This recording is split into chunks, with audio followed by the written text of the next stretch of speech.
1. Cómo superar problemas de la vida cuando te dicen ciertas cosas como estas. 2. Lo tuyo no tiene arreglo. Muchas personas que tienen problemas o sufren, por diversas circunstancias, creen que lo suyo no tiene arreglo, que el problema son ellos, que no hay nada que hacer, etc. 3. Creencias limitantes. Sus creencias les hacen pensar que no se pueden levantar del agujero en el que se encuentran, que en ellos no hay nada valioso, e incluso llegan a sentirse mal, cuando alguien quiere mostrarles todo su potencial. Están aferrados a una manera de pensar, sentir y actuar, que les limita y no les deja ver lo que realmente podrían llegar a hacer, ni a ser conscientes de quiénes son realmente. Piensan que su superación depende de que los demás les salven, cuando son ellos quien primero tienen que ayudarse a sí mismos, si quieren recibir alguna ayuda eficaz de los demás. 4. Los terapeutas. Los que trabajamos como terapeutas sabemos lo difícil que puede llegar a ser el sacar a las personas de esa percepción errónea de sí mismos y de la realidad. 5. Los pacientes. Hay pacientes que sí salen del agujero, que sí han salido de lo más bajo y están construyendo su vida con más libertad, algunos, incluso graban vídeos para poder ayudar a los demás. Mostrando, que su experiencia, también puede servir para ayudar a otros. 6. Forma de vivir negativa. Muchas veces, cuando una persona supera una forma de vivir negativa, deja atrás sus esquemas mentales y consigue sacar profundas enseñanzas del sufrimiento, siendo a corto o largo plazo, una persona adecuada para ayudar a otros, por haber pasado sufrimientos, pero también por haberse levantado para superarse personal y emocionalmente. 7. Superar los problemas. En la vida todos tenemos problemas, pero la diferencia está entre quienes se dejan hundir y los que los superan como una experiencia más de su vida porque están en actitud positiva. Superar los problemas no se trata de varitas mágicas, sino que es más bien una actitud. 8. Afrontar un problema. Si tienes un problema y lo afrontas con pesimismo, las posibilidades de que lo superes se reducen drásticamente. Si tu pareja te deja y te sumes en un pozo de autocompasión, te arrastras a ella y crees que todo en esta vida es una mierda, tenderás a adoptar actitudes destructivas para salir del pozo. 9. Actitud positiva. Superar los problemas en general, depende más de una actitud positiva que de otra cosa. Porque los problemas normalmente no son grandes o pequeños, sino que varían de la importancia que nosotros le damos a dicho problema. 10. Buen humor. Ante enfermedades graves, los buenos doctores, me ponen especial hincapié en que estemos de buen humor. 11. Mala actitud. Una actitud positiva no hace cosas imposibles, pero ayuda, y eso es muy importante. Una mala actitud puede hacer que una enfermedad se coma a la persona y termine matándola. 12. Persona enferma. Hace poco conocí a una persona con una enfermedad grave y me contó que a raíz de la muerte reciente de un familiar había empeorado mucho hasta el punto de necesitar un trasplante. Esto no significa que tener una actitud positiva haga que no necesites más atención médica ni medicamentos. Eso son historias de gente que quiere sacarnos el dinero vendiéndonos ilusiones. Pero una actitud positiva ayuda mucho y marca la diferencia. 13. El mundo se hunde. Hay personas que por cualquier tontería que les pasa, lo ven todo negro, como si el mundo se hundiera a sus pies. Si en el trabajo un compañero se levanta de mal humor, ya tienen un día fatal. Si llega a casa y su mujer no le ha preparado la comida, que monta en cólera. Estas personas lo pasan mal y afrontan un despido como si fuera el fin del mundo, se hunden ante todo y mantienen una actitud que les impide superar los problemas. 14. Actitud negativa pasiva. Si a ti te despiden y tienes una actitud negativa pasiva, no vas a encontrar trabajo por mucho que busques. Porque tu actitud ya es deprimente, harás el currículum sin ganas, lo entregarás sin ganas, y si te llaman para una entrevista irás con una actitud negativa, incluso no irás, dado que encontrarás 1000 pegas al trabajo o que se presenta mucha gente para el mismo puesto, incluso si vas, lo harás con desgana. 15. Variación actitud. Todo esto que he dicho antes, no pasa desapercibido y se nota. No es lo mismo escribir un currículum con la actitud positiva de encontrar trabajo que escribir tu currículum desilusionado y pensando que no vas a encontrar ningún trabajo. 16. Ver la vida de otro color. En mi círculo de amistades, hay mucha gente en paro, pero solo unos pocos encuentran trabajo, y os aseguro que no son los más pesimistas, sino los más positivos y optimistas. 17. Crisis. Voy a poner un ejemplo. Conozco a una persona que no es rica, no tiene apenas dinero, ni un excelente trabajo. Pero mientras el mundo está sumido en una de las peores recesiones de su historia, él dice: te digo un secreto, yo creo que no hay crisis, y se ir con toda su energía a buscar trabajo y lo encuentra. A veces son personas que incluso sin estudios van encontrando trabajos y aunque sean esporádicos él lo intenta una y otra vez. 18. Oportunidad. Donde unos ven crisis, otros ven oportunidades, y mientras una persona está con esa actitud, tenga más o menos éxito, lo importante es que no deja que los problemas condicionen su vida y se dirige siempre hacia sus objetivos, tanto si los cumple como si no, y pase lo que le pase siempre es feliz y tiene una sonrisa enorme en su cara. 19. Superar los problemas. De pequeña me acostumbré que cuando en mi casa se rompía cualquier cosa, se lo tomaban a la tremenda. Si se rompía sin querer una lámpara o pisaba suelo que estaba recién fregado, me caía una bronca. He aprendido una valiosa lección: ¿por qué sufrir por algo que no va a aportarme nada? ¿Por qué castigarme a mí misma por algo que ha pasado? ¿Por qué un error mío no va a hacerme mejor persona, sino más negativa y contaminante cara a mí misma y a la sociedad? 20. Lección. Superar los problemas no solo se trata de saber cómo superarlos, sino de tener una actitud positiva que te haga verlos con otros ojos más positivos, tomarte las cosas como son y, lo más importante, sacar siempre el lado positivo de cualquier cosa que te pase, hasta de la peor. 21. Todo me pasa a mí. No pienses eso de que todo me pasa a mí, piensa, otra vez a repetir, y sigue con tu vida. Toma los problemas como son, como pequeños baches. Superar los problemas es como si te encontraras baches en un camino mientras andas. Con personalidad, encontrarás baches pequeños y algunos más grandes, pero simplemente los sorteas y punto. Los problemas son los mismos, afróntalos con una actitud positiva y lograrás superar cualquier problema. Yo misma pasé por varios problemas, y hoy están todos prácticamente superados o controlados. Para superar todo esto, leí mucho sobre estos temas, hice un poco de terapia, pero nada ni nadie me ayudó como me ayudé yo misma. Siempre intenté superar los problemas, siempre fui para adelante e intenté de todo para superarlos, a veces funcionó y otras no. Tuve unos cuantos problemas psicológicos importantes en mi vida. Estos son algunos. 22. La personalidad. También lo podría llamar identidad. La crisis la tuve hace unos 3 años, ya que antes de eso había sido casi siempre de la misma manera y en parte era de la forma en que me veían los demás. También le daba mucha importancia a lo que los demás decían acerca de mi personalidad. Había características de mi supuesta personalidad que me gustaban y otras no, pero pensaba que yo ya era de esa forma y no había nada que hacer, me la tenía que bancar. La parte buena de todo esto es que no pensaba tanto, sino que actuaba más de la forma en que lo hacía siempre. Pero había cierto grado de resignación con respecto a mi personalidad y eso no tiene por qué ser así. Como decía, hace unos 3 años empecé a dudar de mí, de quién era realmente, de cómo era. Me di cuenta que sabía muy poco de mí y tenía dudas acerca de casi todo. La timidez fue el mayor problema. En realidad creo que no era tímido, pero sí fue un problema.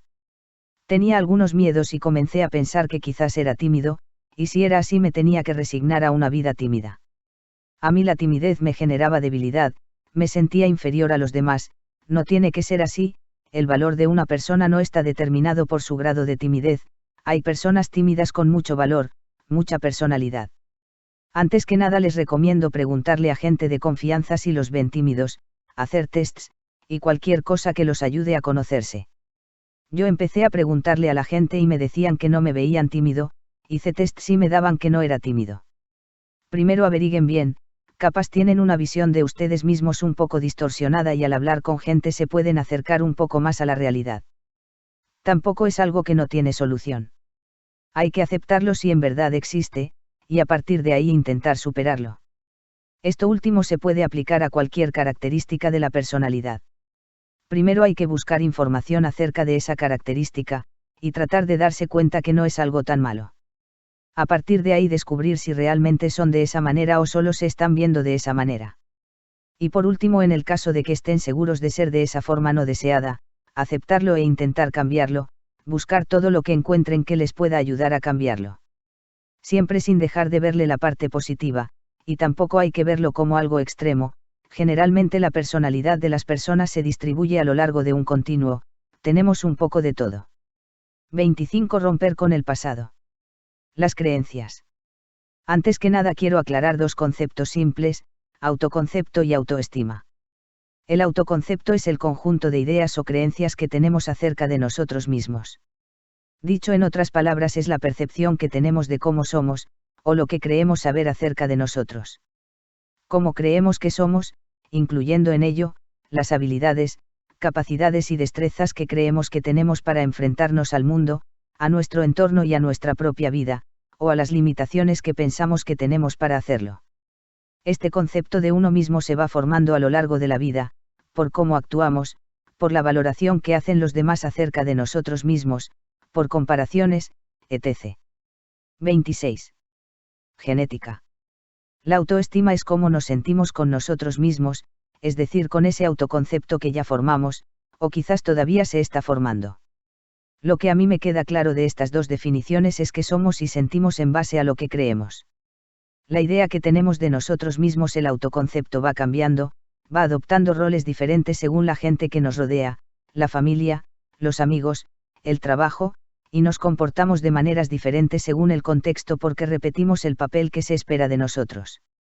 Esta para mí es una prueba contundente de que se puede cambiar. Si cambiamos nuestro comportamiento según las personas que tenemos al lado, quiere decir que se puede cambiar. Alguna vez ya lo hicimos tan solo por la opinión que esa gente tiene de nosotros, o por conveniencia, lo importante es que lo podemos hacer de nuevo.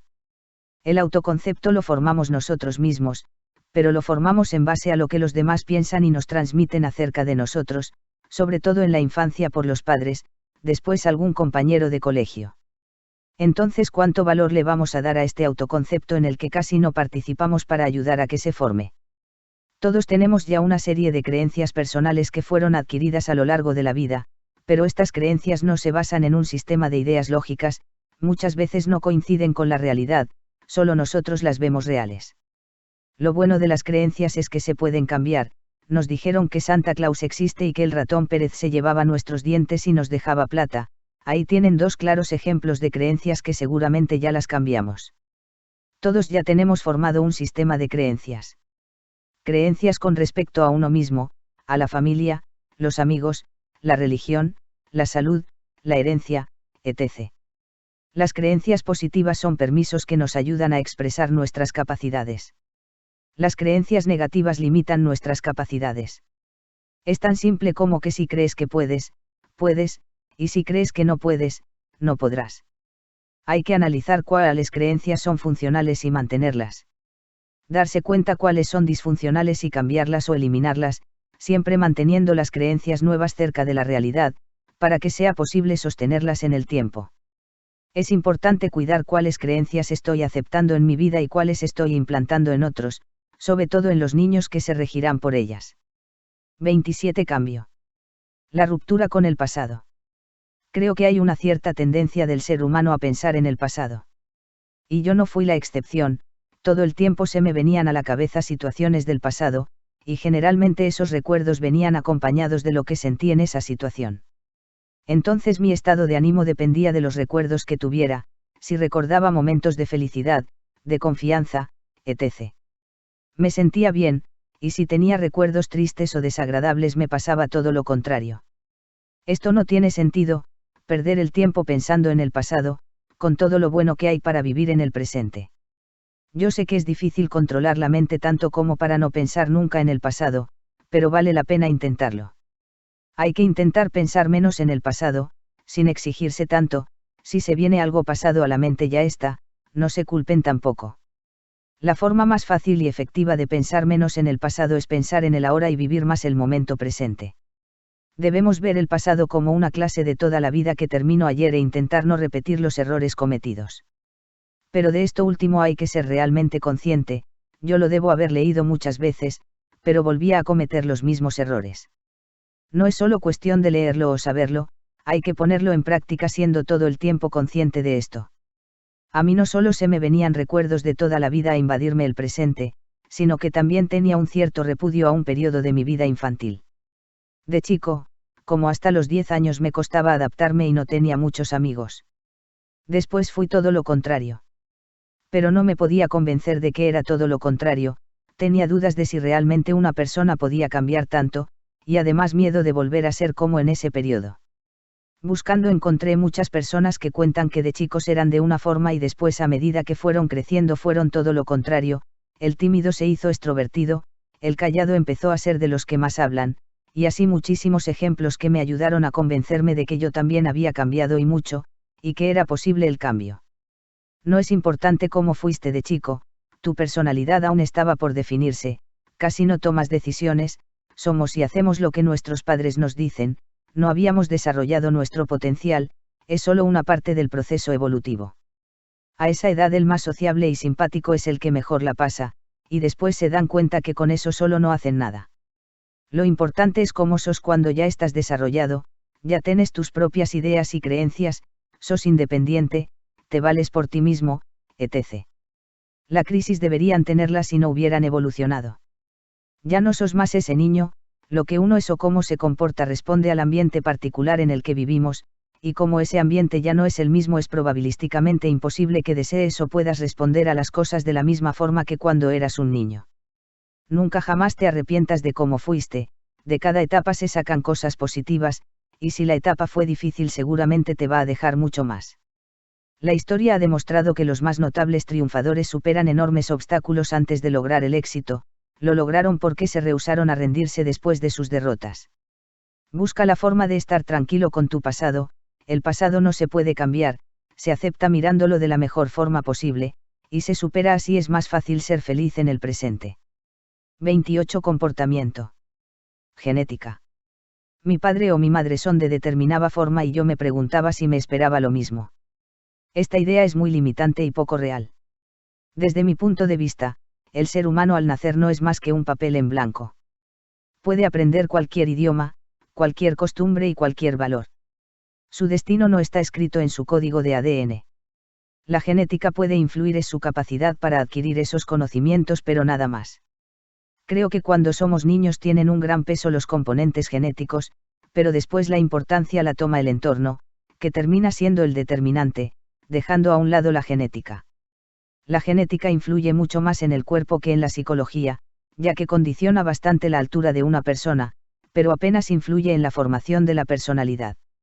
Un error muy común es decir que la formación de una determinada característica de la personalidad depende un cierto porcentaje de lo genético y otro cierto porcentaje del ambiente, separando los factores genéticos de los ambientales, cuando en realidad depende de la interacción de ambos. Además hay algo que se llama potencial genético, cada persona atesora millones de potencialidades que solo esperan la posibilidad de ser expresadas. Lo que hoy somos es lo que expresamos hasta el momento, todavía queda mucho por expresar, el ser humano nunca deja de sorprender. El cambio. Pensar que no se puede cambiar es la creencia más limitante que hay. Durante mucho tiempo pensé que no era posible, cuando ni siquiera lo había intentado. No creo que sea algo tan fácil como dicen algunos libros de autoayuda, que puedes ser lo que quieras en cualquier momento, que te puedes reinventar ahora mismo. Se puede cambiar de un día para el otro algún comportamiento, pero cambiar una característica de nuestra personalidad es un proceso que lleva un poco de tiempo. Todos cambiamos, mejoramos o evolucionamos todo el tiempo. No hay nadie que sea igual a cuando era chico, la personalidad es dinámica. Pero estos cambios simplemente suceden con el tiempo, a veces sin darnos cuenta. Son producto de las experiencias vividas, son parte del proceso evolutivo. Conforme se crece se adquieren ideas, creencias, conocimientos, valores, etc. Y si cambiamos con el tiempo, sin ser conscientes a veces, ¿por qué no vamos a poder cambiar siendo conscientes? Si cambiamos sin buscarlo, ¿por qué no vamos a poder cambiar cuando lo que buscamos es el cambio? Aprendemos a hablar, a leer, a escribir, a manejar. La única diferencia entre estos cambios y los que la gente dice que no se puede cambiar es que estos cambios los tiene que hacer todo el mundo casi por obligación, los otros son opcionales, y son pocos los que deciden cambiar. La clave del cambio es, en primer lugar, creer en el cambio, creer que es posible. En segundo lugar, aceptar la característica que se quiere cambiar, la aceptación es la condición previa al cambio. No nos sentimos inclinados a cambiar aquellas cosas cuya realidad negamos, y por último hay que hacer todo lo posible, todo lo que encuentres y creas que te puede servir para cambiar, hazlo. Si sos callado empiezas a hablar más, de a poco, al principio quizás no es cómodo, pero con el tiempo te vas a ir acostumbrando. Si no lo consigues de entrada, no seas duro contigo mismo. Nuestro comportamiento se sostiene con nuestras creencias, y nuestras creencias son toda la información que fuimos recibiendo desde pequeños y que se fue grabando en nuestro cerebro. El cambio no siempre es fácil, ya que hay comportamientos que están muy fuertemente arraigados a nuestro cerebro desde pequeños. La dificultad del cambio depende mucho del tiempo que llevas comportándote de una misma manera. De todas formas, ningún cambio es imposible. Hay que empezar a modificar nuestro comportamiento en conjunto con nuestras creencias.